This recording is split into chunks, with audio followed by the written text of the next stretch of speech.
गरीब आदमी को कर्ज की जरूरत पड़ गई, 1000 दिनार चाहिए।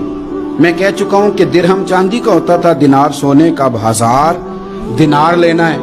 तो जिस बंदे से उसने कहा, अगरचे वो नेक बंदा था, उसने कहा यार 1000 दिनार दे दो। तो कहने लगा कोई गवाह है तेरे पास? वो कहने लगा गरीबों का गवाह कौन होता है? हाँ एक गवाह है। कहा कौन? का मेरा रब, वो तेरे और मेरे बीच गवाह है। उसने कहा कोई कफील, अगर तू पैसे ना दे सके तो वो बाद में दे दे, या तुझे कुछ हो जाए तो वो दे दे। उसने कहा कफील भी मेरा अल्लाह ही है। मेरे पास अगर है तो रब करीम का नाम है, अगर एतमाद कर सकता है तो कर ले। बंदा नेक था, उसने कहा रब के नाम पे, रब की किफालत पे, अल्लाह को गवाह बना के मैं तैयार हूं तुझे 1000 देने की। उसने 1000 दिनार दे दिया। वक्त वापसी का तय हो गया। वो चला गया पैसे लेके। उसने पूरी मेहनत की कि मैंने वक्त पे पैसे लौटाने, पूरी मेहनत भी कर ली, अल्लाह ने मदद भी कर दी, पैसे भी उस तारीख को उसे मिल गए। बाद लोगों का तो लौटाने का दिल ही नहीं ना होता। फरमाया हदीस पाक में कि तू लौटाने का इरादा कर, रब तेरी मदद भी फरमाएगा। लेकिन यहाँ बहुत सारे लोग कहते हैं खैर है, इरादा ही नहीं। तो फिर जिस तरह का बंदे का गुमान हो, रब भी उसी तरह का मामला फरमाता है। उसने पैसे जमा भी कर लिए और वापस देने को तैयार भी हो गया, लेकिन रास्ता बहरी जहाज का था, कश्ती का था, दरिया के रास्ते वापस आना था। अब वो जब आ गया दरिया के किनारे तो बड़ी कोशिश की, पर वहां उसे कोई कश्ती नहीं मिली। वक्त पे पैसे लौटाने हैं, सफर करना है, अब सवारी मुयस्सर नहीं है।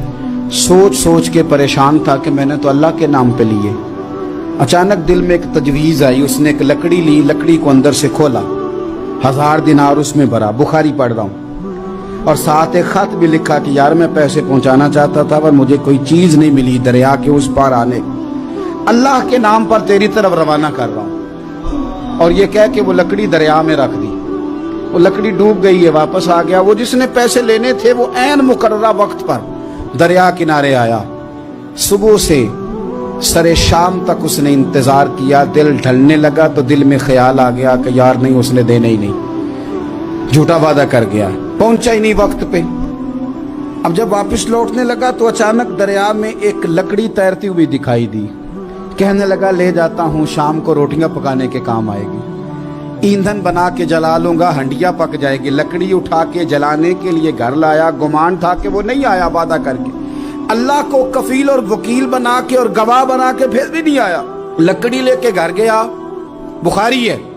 और जब उसको चीरा ना कि मैं इसकी आग जलाऊंगा, खोला तो अंदर से 1000 दिनार भी निकल आया, खत भी निकल आया।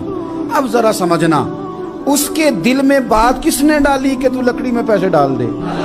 अल्लाह ने। उस बंदे को मुकर्ररा वक्त पे किनारे भेजा किसने? लकड़ी सिर्फ उसी के हाथ आई तो ये बंदोबस्त किया किसने? अल्लाह ने। घर जाके चीरी तो पैसे बाहिफाजत उस तक पहुंचाए किसने? तो फिर हमें भी तवज्जो अल्लाह की जानिब भी करनी चाहिए।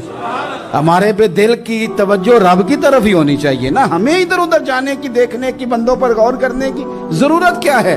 वो पैसे पहुंच गए, ये वहां अपनी जगह पे परेशान था। इसने 1000 दिनार और जमा किया।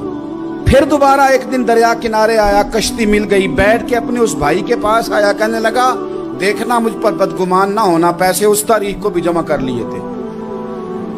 दरिया पे आया था पर कश्ती नहीं मिली थी। फिर मैंने ना लकड़ी में डाल के, खत डाल के तेरी तरफ भेज भी दिए थे, लेकिन आज मैं फिर लेके आ गया हूं। वो कहने लगा खुश हो जा, जिस रब को तूने मेरा और अपना गवाह बनाया था उस रब ने मेरे तक पहुंचा भी दिए हैं। जब लोग अल्लाह को गवाह बनाते हैं, रब की जानिब अपनी तवज्जो करते हैं, अपनी चाहतों, ख्वाहिशात और अपनी सारी चिट्ठियां अपने रब करीम की रहमत की तरफ रवाना करते हैं, फिर अल्लाह अपने बंदों को मायूस नहीं करता। अल्लाह अपने बंदों को नवाज देता है।